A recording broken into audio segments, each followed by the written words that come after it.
अथ द्वितीयोऽध्यायः। संजय उवाच तन्तथा कृपयाविष्टमश्रुपूर्णाकुलेक्षणम् विषीदन्तमिदं वाक्यमुवाच मधुसूदनः। संजय बोले, उस प्रकार करुणा से व्याप्त और आंसुओं से पूर्ण तथा व्याकुल नेत्रों वाले शोक युक्त उस अर्जुन के प्रति भगवान मधुसूदन ने यह वचन कहा। श्री भगवानुवाच कुतस्त्वा कशमलमिदं विषमे समुपस्थितम् अनार्यजुष्टमस्वर्ग्यमकीर्तिकरमर्जुन। श्री भगवान बोले, हे अर्जुन, तुझे इस असमय में यह मोह किस हेतु से प्राप्त हुआ? क्योंकि न तो यह श्रेष्ठ पुरुषों द्वारा आचरित है, न स्वर्ग को देने वाला है और न कीर्ति को करने वाला ही है। क्लैब्यम आस्मगम पार्थ नैतत्त्वय्युपपद्यते क्षुद्रं हृदय दौर्बल्यम त्यक्त्वोत्तिष्ठ परन्तप। इसलिए हे अर्जुन, नपुंसकता को मत प्राप्त हो, तुझ में यह उचित नहीं जान पड़ती। हे परंतप, हृदय की तुच्छ दुर्बलता को त्याग कर युद्ध के लिए खड़ा हो जा। अर्जुन उवाच कथं भीष्ममहं संख्ये द्रोणं च मधुसूदन इषुभिः प्रतियोत्स्यामि पूजार्हा वरिसूदन। अर्जुन बोले, हे मधुसूदन, मैं रणभूमि में किस प्रकार बाणों से भीष्म पितामह और द्रोणाचार्य के विरुद्ध लड़ूंगा, क्योंकि हे अरिसूदन, वे दोनों ही पूजनीय हैं। गुरून् हत्वा हि महानुभावान् श्रेयो भोक्तुं भैक्ष्यमपीह लोके हत्वार्थकामांस्तु गुरूनिहैव भुञ्जीय भोगान् रुधिरप्रदिग्धान्। इसलिए इन महानुभाव गुरुजनों को न मारकर मैं इस लोक में भिक्षा का अन्न भी खाना कल्याणकारक समझता हूं, क्योंकि गुरुजनों को मारकर भी इस लोक में रुधिर से सने हुए अर्थ और काम रूप भोगों को ही तो भोगूंगा। न चैतद विदमः कतरन्नो गरीयो यद्वा जयेम यदि वा नो जयेयुः यानेव हत्वा न जिजीविषामस्तेव स्थिताः प्रमुखे धार्तराष्ट्राः। यानेव हत्वा न जिजीविषामस्तेव स्थिताः प्रमुखे धार्तराष्ट्राः। हम यह भी नहीं जानते कि हमारे लिए युद्ध करना और न करना, इन दोनों में से कौन सा श्रेष्ठ है, अथवा यह भी नहीं जानते कि उन्हें हम जीतेंगे या हमको वे जीतेंगे। और जिनको मारकर हम जीना भी नहीं चाहते, वे ही हमारे आत्मीय धृतराष्ट्र के पुत्र हमारे मुकाबले में खड़े हैं। कार्पण्य दोषोपहत स्वभावः पृच्छामि त्वां धर्म सम्मूढ़ चेताः यच्छ्रेयः स्यान्निश्चितं ब्रूहि तन्मे शिष्यस्तेहं शाधि मां त्वां प्रपन्नम्। इसलिए कायरता रूप दोष से उपहत हुए स्वभाव वाला तथा धर्म के विषय में मोहित चित्त हुआ मैं आपसे पूछता हूं कि जो साधन निश्चित कल्याणकारक हो वह मेरे लिए कहिए। क्योंकि मैं आपका शिष्य हूं, इसलिए आपके शरण हुए मुझको शिक्षा दीजिए। नहि प्रपश्यामि ममापनुद्याद्यच्छोकमुच्छोषणमिन्द्रियाणाम् अवाप्य भूमा बसपत्नमृद्धम् राज्यं सुराणामपि चाधिपत्यम्। क्योंकि भूमि में निष्कंटक धन धान्य संपन्न राज्य को और देवताओं के स्वामी पने को प्राप्त होकर भी मैं उस उपाय को नहीं देखता हूं जो मेरी इंद्रियों के सुखाने वाले शोक को दूर कर सके। संजय उवाच एवमुक्त्वा हृषीकेशं गुडाकेशः परन्तप नयोत्स्य इति गोविंद मुक्त्वा तूष्णीं बभूवः। संजय बोले, हे राजन, निद्रा को जीतने वाले अर्जुन अंतर्यामी श्री कृष्ण महाराज के प्रति इस प्रकार कहकर फिर श्री गोविंद भगवान से युद्ध नहीं करूंगा यह स्पष्ट कहकर चुप हो गए। तमुवाच हृषीकेशः प्रहसन्नेव भारत सेनयोरुभयोर्मध्ये विषीदन्तमिदं वचः। हे भरतवंशी धृतराष्ट्र, अंतर्यामी श्री कृष्ण महाराज दोनों सेनाओं के बीच में शोक करते हुए उस अर्जुन को हंसते हुए से यह वचन बोले। श्री भगवानुवाच अशोच्यानन्वशोचस्त्वं प्रज्ञावादांश्च भाषसे गतासु न गतासूंश्च नानुशोचन्ति पंडिताः। श्री भगवान बोले, हे अर्जुन, तू न शोक करने योग्य मनुष्यों के लिए शोक करता है और पंडितों के से वचनों को कहता है, परंतु जिनके प्राण चले गए हैं उनके लिए और जिनके प्राण नहीं गए हैं उनके लिए भी पंडित जन शोक नहीं करते। न त्वेवाहं जातु नासन् न त्वं नेमे जनाधिपाः न चैव न भविष्यामः सर्वे वयमतः परम। न तो ऐसा ही है कि मैं किसी काल में नहीं था, तू नहीं था, अथवा ये राजा लोग नहीं थे, और न ऐसा ही है कि इससे आगे हम सब नहीं रहेंगे, न ऐसा ही है कि इससे आगे हम सब नहीं रहेंगे। देहिनोऽस्मिन् यथा देहे कौमारं यौवनं जरा तथा देहांतर प्राप्तिर धीरस्तत्र न मुह्यति। जैसे जीवात्मा की इस देह में बालकपन, जवानी और वृद्धावस्था होती है, वैसे ही अन्य शरीर की प्राप्ति होती है। उस विषय में धीर पुरुष मोहित नहीं होता। मात्रा स्पर्शास्तु कौन्तेय शीतोष्ण सुख दुःखदाः आगमापायिनो नित्यास्तांस्तितिक्षस्व भारत।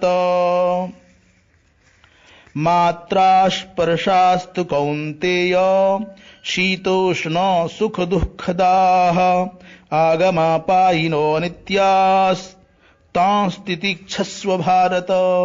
हे कुंती पुत्र, सर्दी, गर्मी और सुख दुख को देने वाले इंद्रिय और विषयों के संयोग तो उत्पत्ति विनाशशील और अनित्य हैं, इसलिए हे भारत, उनको तू सहन कर। यम ही न व्यथयन्त्येते पुरुषं पुरुषर्षभ सम दुःख सुखं धीरं सो अमृतत्वाय कल्पते, सो अमृतत्वाय कल्पते। क्योंकि हे पुरुष, यम ही न व्यथयन्त्येते पुरुषं पुरुषर्षभ सम दुःख सुखं धीरं सो मृतत्वाय कल्पते। क्योंकि हे पुरुष श्रेष्ठ, दुख सुख को समान समझने वाले जिस धीर पुरुष को ये इंद्रिय और विषयों के संयोग व्याकुल नहीं करते, वह मोक्ष के योग्य होता है। ना सतो विद्यते भावो ना भावो विद्यते सतः उभयोरपि दृष्टोऽन्तस्त्वनयोस्तत्त्वदर्शिभिः। असत वस्तु की तो सत्ता नहीं है और सत का अभाव नहीं है। इस प्रकार इन दोनों का ही तत्वज्ञानी पुरुषों द्वारा देखा गया है। असत वस्तु की तो सत्ता नहीं है और सत का अभाव नहीं है। इस प्रकार इन दोनों का ही तत्वज्ञानी पुरुषों द्वारा देखा गया है। अविनाशी तु तद्विद्धि येन सर्वमिदं ततं विनाशमव्ययस्यास्य न कश्चित् कर्तुमर्हति। नाश रहित तो तू उसको जान जिससे यह संपूर्ण जगत दृश्य वर्ग व्याप्त है। इस अविनाशी का विनाश करने में कोई भी समर्थ नहीं है। अंतवंत इमे देहा नित्यस्योक्ताः शरीरिणः अनाशिनो अप्रमेयस्य तस्मात् युध्यस्व भारत। इस नाश रहित अप्रमेय नित्य स्वरूप जीवात्मा के ये सब शरीर नाशवान कहे गए हैं। इसलिए हे भरतवंशी अर्जुन, तो युद्ध कर। य एनं वेत्ति हंतारं यश्चैनं मन्यते हतम् उभौ तौ न विजानीतो नायं हन्ति न हन्यते। जो इस आत्मा को मारने वाला समझता है तथा जो इसको मरा मानता है, वे दोनों ही नहीं जानते, क्योंकि यह आत्मा वास्तव में न तो किसी को मारता है और न किसी के द्वारा मारा जाता है। न जायते म्रियते वा कदाचिन नायं भूत्वा भविता वा न भूयः अजो नित्यः शाश्वतोऽयं पुराणो न हन्यते हन्यमाने शरीरे। यह आत्मा किसी काल में भी न तो जन्मता है और न मरता ही है, तथा न यह उत्पन्न होकर फिर होने वाला ही है, क्योंकि यह अजन्मा, नित्य, सनातन और पुरातन है। शरीर के मारे जाने पर भी यह नहीं मारा जाता। वेदा विनाशिनम नित्यम य एनमजमव्ययम् कथम स पुरुषः पार्थ कम घातयति हन्तिकम्। हे प्रथापुत्र अर्जुन, जो पुरुष इस आत्मा को नाश रहित, नित्य, अजन्मा और अव्यय जानता है, वह पुरुष कैसे किसको मरवाता है और कैसे किसको मारता है। वासांसि जीर्णानि यथा विहाय नवानि गृह्णाति नरो पराणि तथा शरीराणि विहाय जीर्णान्यन्यानि संयाति नवानि देहि। जैसे मनुष्य पुराने वस्त्रों को त्याग कर दूसरे नए वस्त्रों को ग्रहण करता है, वैसे ही जीवात्मा पुराने शरीरों को त्याग कर दूसरे नए शरीरों को प्राप्त होता है। नैनं छिन्दन्ति शस्त्राणि नैनं दहति पावकः न चैनं क्लेदयन्त्यापो न शोषयति मारुतः। इस आत्मा को शस्त्र नहीं काट सकते, इसको आग नहीं जला सकती, इसको जल नहीं गला सकता और वायु नहीं सुखा सकता। अच्छेद्यो यमदाह्यो यमक्लेद्यो शोष्य एव च नित्यः सर्वगतस्थाणो रचलोऽयं सनातनः। क्योंकि यह आत्मा अच्छेद्य है, यह आत्मा अदाह्य, अक्लेद्य और निस्संदेह अशोष्य है, तथा यह आत्मा नित्य, सर्वव्यापी, अचल, स्थिर रहने वाला और सनातन है। अव्यक्तो यमचिन्त्यो यमविकार्यो यमुच्यते तस्मादेवं विदित्वैनं नानुशोचितुमर्हसि। यह आत्मा अव्यक्त है, यह आत्मा अचिंत्य है और यह आत्मा विकार रहित कहा जाता है।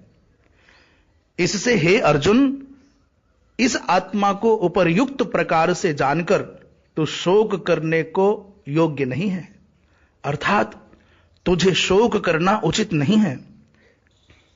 अथ चैनम नित्य जातम नित्यं वा मन्यसे मृतम तथापि त्वं महाबाहो नैवं शोचितुमर्हसि नैवं शोचितुमर्हसि। किंतु यदि तू इस आत्मा को सदा जन्मने वाला तथा सदा मरने वाला मानता हो, तो भी हे महाबाहो, तू इस प्रकार शोक करने को योग्य नहीं है। जातस्य हि ध्रुवो मृत्युर ध्रुवं जन्म मृतस्य च तस्मादपरिहार्येऽर्थे न त्वं शोचितुमर्हसि। क्योंकि इस मान्यता के अनुसार जन्मे हुए की मृत्यु निश्चित है और मरे हुए का जन्म निश्चित है। इससे भी इस बिना उपाय वाले विषय में तो शोक करने को योग्य नहीं है। अव्यक्तादीनि भूतानि व्यक्त मध्यानि भारत अव्यक्त निधनान्येव तत्र का परिदेवन। हे अर्जुन, संपूर्ण प्राणी जन्म से पहले अप्रकट थे और मरने के बाद भी अप्रकट हो जाने वाले हैं, केवल बीच में ही प्रकट हैं। फिर ऐसी स्थिति में क्या शोक करना है? आश्चर्यवत् पश्यति कश्चिदेनम आश्चर्यवत् बदति तथैव चान्यः आश्चर्यवच्चैनमन्यः शृणोति श्रुत्वाप्येनं वेद न चैव कश्चित्। क्योंकि एक महापुरुष ही इस आत्मा को आश्चर्य की भांति देखता है और वैसे ही दूसरा कोई महापुरुष ही इसके तत्व का आश्चर्य की भांति वर्णन करता है तथा दूसरा कोई अधिकारी पुरुष ही इसे आश्चर्य की भांति सुनता है और कोई कोई तो सुनकर भी इसको नहीं जानता। देही नित्यमवध्योयम देहे सर्वस्य भारत तस्मात् सर्वाणि भूतानि न त्वं शोचितुमर्हसि।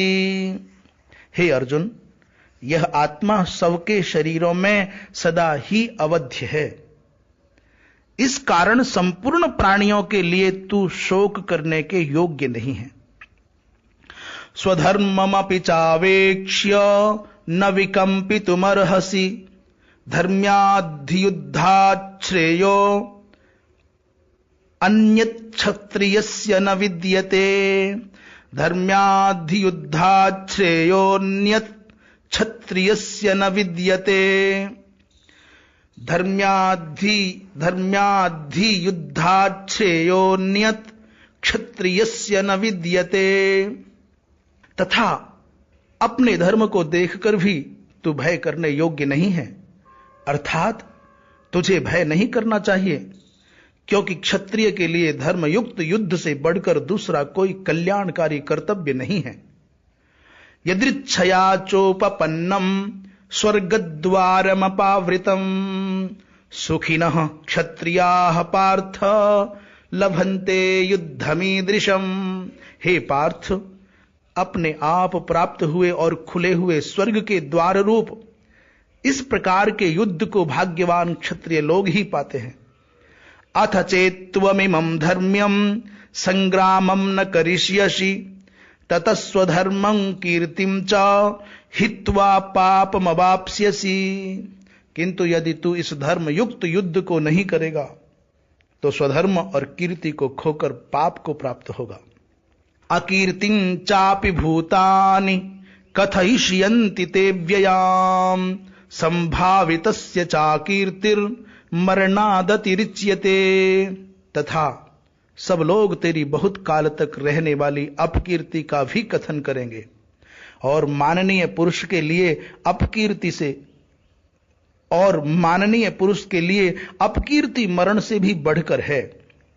भयाद्रणादुपरतम मंस्यन्ते त्वाम महारथाः येषां च त्वं बहुमतो भूत्वा यास्यसि लाघवम्। और जिनकी दृष्टि में तू पहले बहुत सम्मानित होकर अब लघुता को प्राप्त होगा, वे महारथी लोग तुझे भय के कारण युद्ध से हटा हुआ मानेंगे। अवाच्यवादांश्च बहून् वदिष्यन्ति तवाहिताः निन्दन्तस्तव सामर्थ्यं ततो दुःखतरन्नु किम्। तेरे वैरी लोग तेरे सामर्थ्य की निंदा करते हुए तुझे बहुत से न कहने योग्य वचन भी कहेंगे, उससे अधिक दुख और क्या होगा। हतो वा प्राप्स्यसि स्वर्गम जित्वा वा भोक्ष्यसे महीम् तस्मादुत्तिष्ठ कौन्तेय युद्धाय कृतनिश्चयः। या तो तू युद्ध में मारा जाकर स्वर्ग को प्राप्त होगा अथवा संग्राम में जीतकर पृथ्वी का राज्य भोगेगा। इस कारण हे अर्जुन, तो युद्ध के लिए निश्चय करके खड़ा हो जा। सुख दुखे समे कृत्वा लाभा लाभौ जया जयौ ततो युद्धाय युज्यस्व नैवं पापमवाप्स्यसि। जय पराजय, लाभ हानि और सुख दुख को समान समझकर उसके बाद युद्ध के लिए तैयार हो जा। इस प्रकार युद्ध करने से तू पाप को नहीं प्राप्त होगा। एषा ते विहिता सांख्ये बुद्धिर्योगे तिमां शृणु बुद्ध्या युक्तो यया पार्थ कर्म बंधम प्रहास्यसि। एषा ते विहिता सांख्ये बुद्धिर्योगे तिमां शृणु बुद्ध्या युक्तो यया पार्थ कर्म बंधम प्रहास्यसि। हे पार्थ, यह बुद्धि तेरे लिए ज्ञान योग के विषय में कही गई और अब तू इसको कर्म योग के विषय में सुन। जिस बुद्धि से युक्त हुआ तू कर्मों के बंधन को भली भांति त्याग देगा, अर्थात सर्वथा नष्ट कर डालेगा। नेहाभिक्रमनाशोस्ति प्रत्यवायो न विद्यते स्वल्पमप्यस्य धर्मस्य त्रायते महतो भयात्। इस कर्म योग में आरंभ का अर्थात बीज का नाश नहीं है और उल्टा फल रूप दोष भी नहीं है, बल्कि इस कर्म योग रूप धर्म का थोड़ा सा भी साधन जन्म मृत्यु रूप महान भय से रक्षा कर लेता है। व्यवसायात्मिका बुद्धि रेकेह कुरुनंदन बहुशाखा ह्यनंताश्च बुद्धयो व्यवसायिनाम।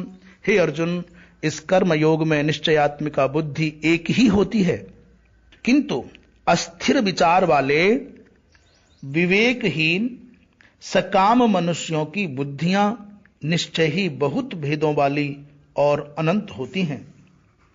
यामिमां पुष्पितां वाचं प्रवदन्त्यविपश्चितः वेदवादरताः पार्थ नान्यदस्तीति वादिनः कामात्मानः स्वर्गपरा जन्म कर्म फलप्रदां क्रिया विशेष बहुलां भोगैश्वर्य गतिं प्रति भोगैश्वर्य प्रसक्तानां तयापहृत चेतसां व्यवसायात्मिका बुद्धि समाधौ न विधीयते।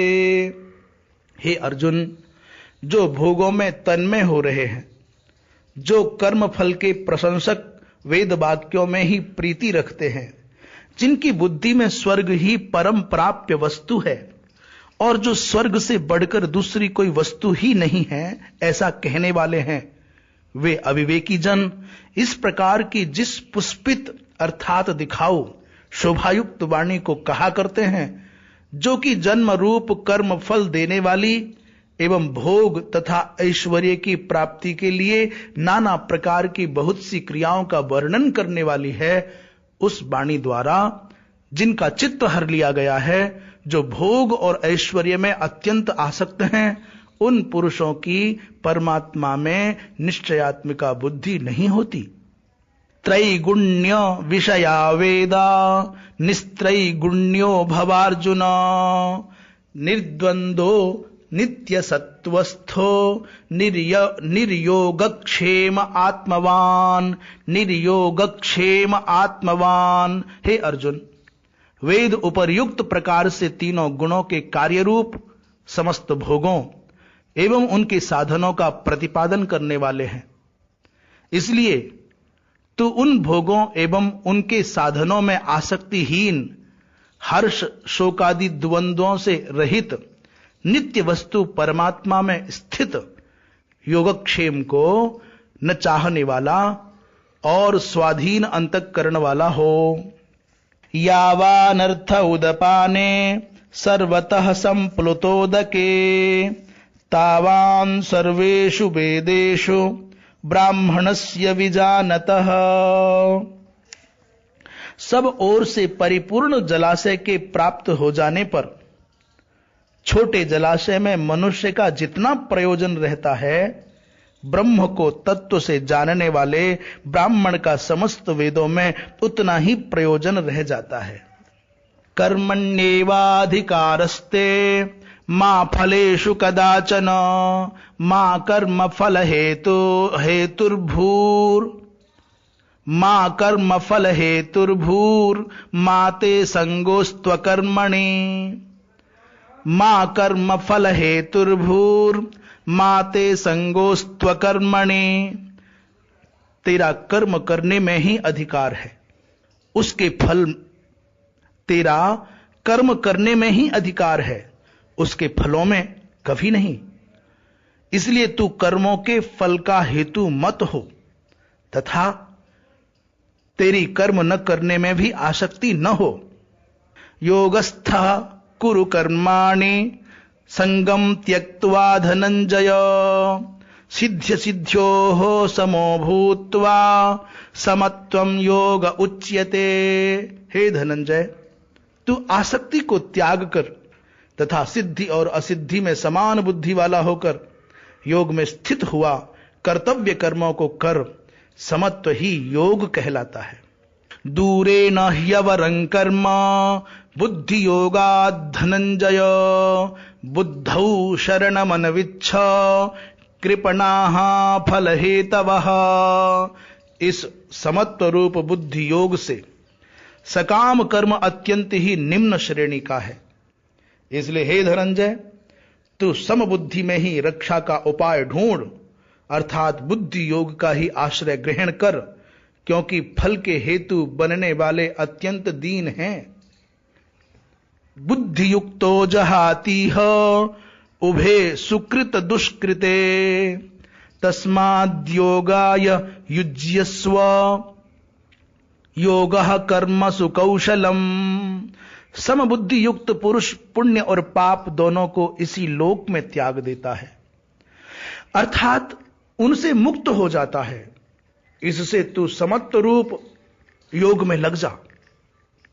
यह समत्व रूप योग ही कर्मों में कुशलता है, अर्थात कर्म बंधन से छूटने का उपाय है। कर्मजं बुद्धि युक्ता ही फलम त्यक्त्वा मनीषिणः कर्मजं बुद्धि युक्ता ही फलम त्यक्त्वा मनीषिणः जन्म बंध विनिर्मुक्ताः पदम गच्छन्त्यनामयम्। कर्मजं बुद्धि युक्ता ही फलम त्यक्त्वा मनीषिणः जन्म बंध विनिर्मुक्ताः पदम गच्छन्त्यनामयम्। क्योंकि समबुद्धि से युक्त ज्ञानी जन कर्मों से उत्पन्न होने वाले फल को त्याग कर जन्म रूप बंधन से मुक्त हो निर्विकार परम पद को प्राप्त हो जाते हैं। यदा ते मोह कलिलम बुद्धिर्व्यतितरिष्यति तदा गन्तासि निर्वेदम श्रोतव्यस्य श्रुतस्य च। जिस काल में तेरी बुद्धि मोह रूप दलदल को भली भांति पार कर जाएगी, उस समय तू सुने हुए और सुनने में आने वाले इस लोक और परलोक संबंधी सभी भोगों से वैराग्य को प्राप्त हो जाएगा। श्रुति विप्रतिपन्नाते यदा स्थास्यति निश्चला समाधावचला बुद्धिस्तदा योगमवाप्स्यसि। भली भांति के वचनों को सुनने से, भांति भांति के वचनों को सुनने से विचलित हुए, भांति भांति के वचनों को सुनने से विचलित हुई तेरी बुद्धि जब परमात्मा में अचल और स्थिर ठहर जाएगी, तब तू योग को प्राप्त हो जाएगा, अर्थात तेरा परमात्मा से नित्य संयोग हो जाएगा। अर्जुन उवाच स्थित प्रज्ञस्य का भाषा समाधिस्थस्य केशव स्थितधीहि किम प्रभाषेत किमासीत ब्रजेत किम। अर्जुन बोले, हे केशव, समाधि में स्थित परमात्मा को प्राप्त हुए स्थिर बुद्धि पुरुष का क्या लक्षण है? वह स्थिर बुद्धि पुरुष कैसे बोलता है, कैसे बैठता है और कैसे चलता है? श्री भगवान उवाच प्रजहाति यदा कामान सर्वान् पार्थ मनोगतान् आत्मन्येवात्मना तुष्टः स्थित प्रज्ञस्तदोच्यते।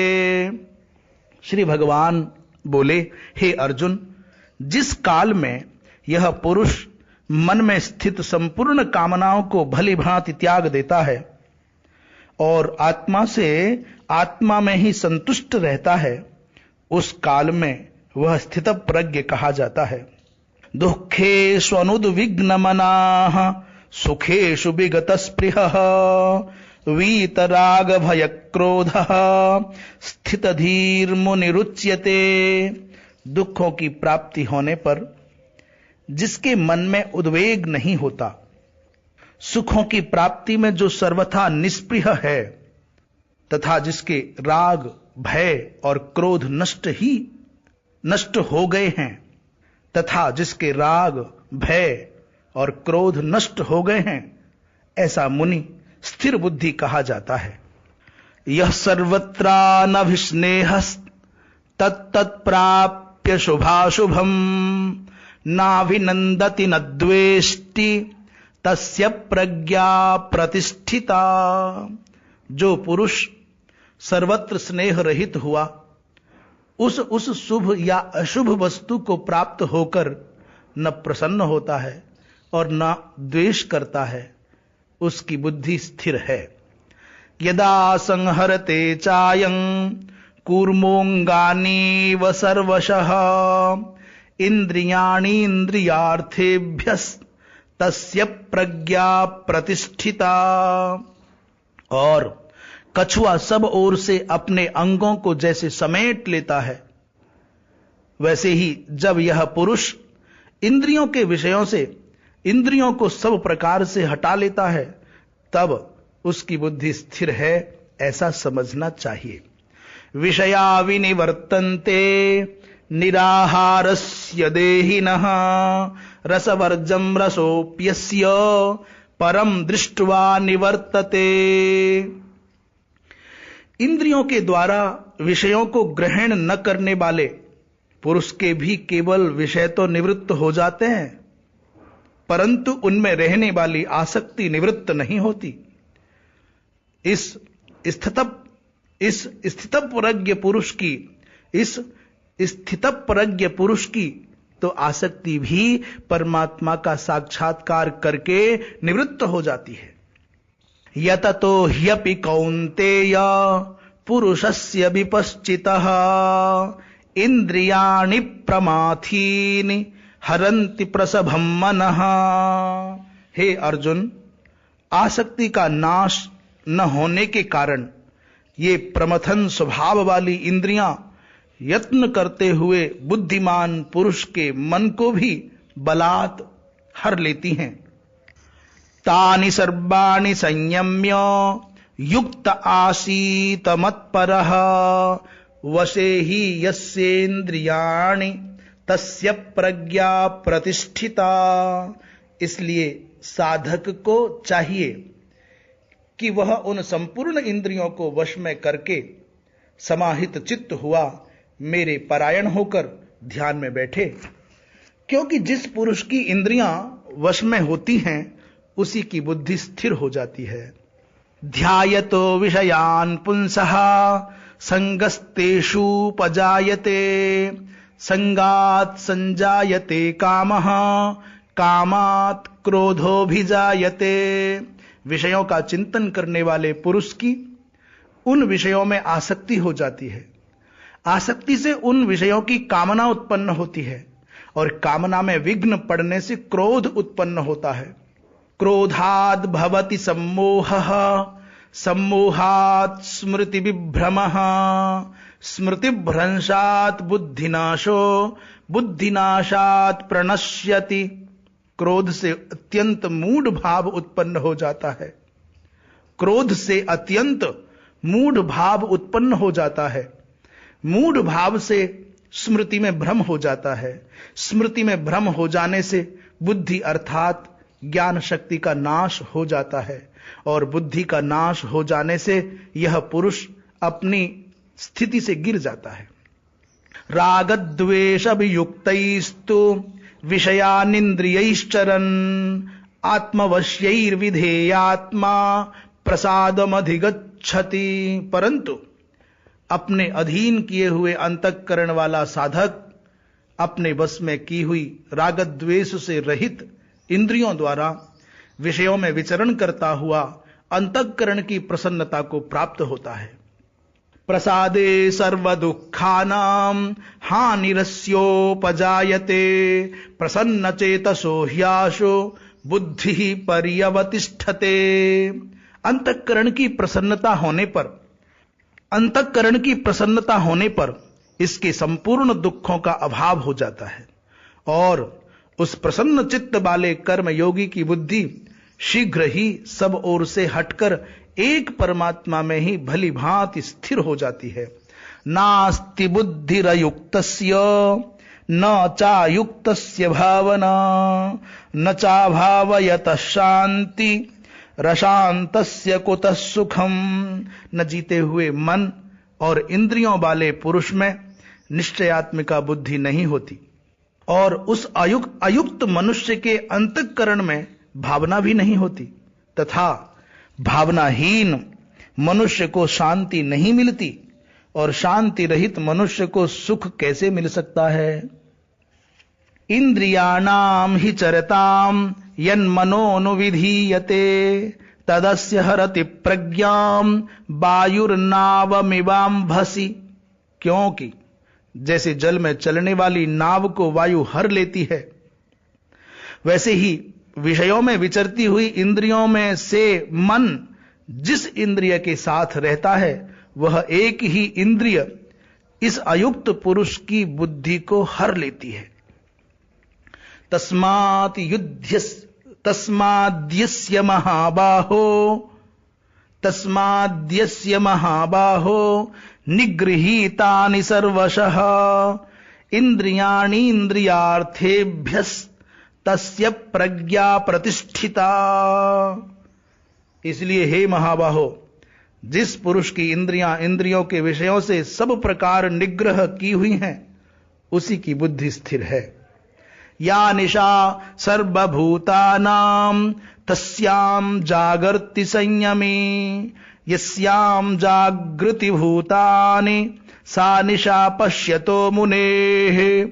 संपूर्ण प्राणियों के लिए जो रात्रि के समान है, उस नित्य ज्ञान स्वरूप परमानंद की प्राप्ति में स्थितप्रज्ञ योगी जागता है, और जिस नाशवान सांसारिक सुख की प्राप्ति में सब प्राणी जागते हैं, परमात्मा के तत्व को जानने वाले मुनि के लिए वह रात्रि के समान है। आपूर्यमाणमचल प्रतिष्ठम समुद्रमाप प्रविशन्ति यद्वत् तद्वत् कामायम प्रविशन्ति सर्वे सशांतिमाप्नोति न काम कामी। जैसे नाना नदियों के जल सब ओर से परिपूर्ण अचल प्रतिष्ठा वाले समुद्र में उसको विचलित न करते हुए ही समा जाते हैं, वैसे ही सब भोग जिस स्थितप्रज्ञ पुरुष में किसी प्रकार का विकार उत्पन्न किए बिना ही समा जाते हैं, वही पुरुष परम शांति को प्राप्त होता है, भोगों को चाहने वाला नहीं। विहाय कामान्यः सर्वान् पुमांश्चरति निष्पृहः निर्ममो निरहंकारः सशांतिमधिगच्छति। जो पुरुष संपूर्ण कामनाओं को त्याग कर ममता रहित, अहंकार रहित और स्पृहा रहित हुआ विचरता है, वही शांति को प्राप्त होता है, अर्थात वह शांति को प्राप्त होता है। एषा ब्राह्मी स्थिति पार्थ नैनां प्राप्य विमुह्यति स्थित्वा स्यामंत कालेपि ब्रह्म निर्वाणमृच्छति। हे अर्जुन, यह ब्रह्म को प्राप्त हुए पुरुष की स्थिति है। इसको प्राप्त होकर योगी कभी मोहित नहीं होता और अंत काल में भी इस ब्राह्मी स्थिति में स्थित होकर ब्रह्मानंद को प्राप्त हो जाता है।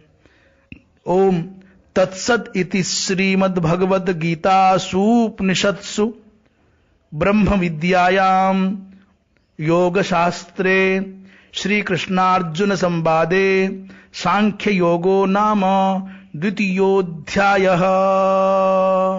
नारायण नारायण नारायण।